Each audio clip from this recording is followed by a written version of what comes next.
चलो सुनो जी, आजकल जयपुरी चुन्नी चल रही है, मोरनी के छापे वाली।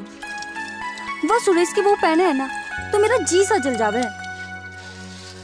मने भी दुआ दो ना मोरनी के छापे वाली चुनरी। अरे बावली के काटेगी मोरनी वाली चुनरी में, तो खुद है ना मोरनी वर्गी लग गए। Morning Song presents Monu Fogat, Shinam Catholic, Raj Mamar with Sapna Studio Ma'am.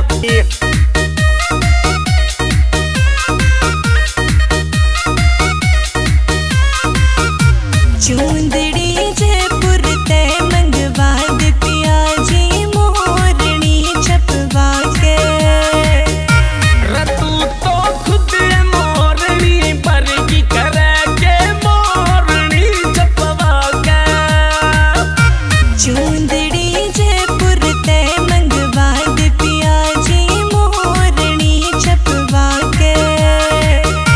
Ratu तो खुद मोरनी वर्गी करे के मोरनी छपवा के।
एक्शन।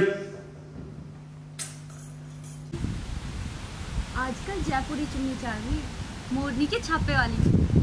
वह सुरेश की वो पहने है ना तो मेरा जी सा जल जावे है।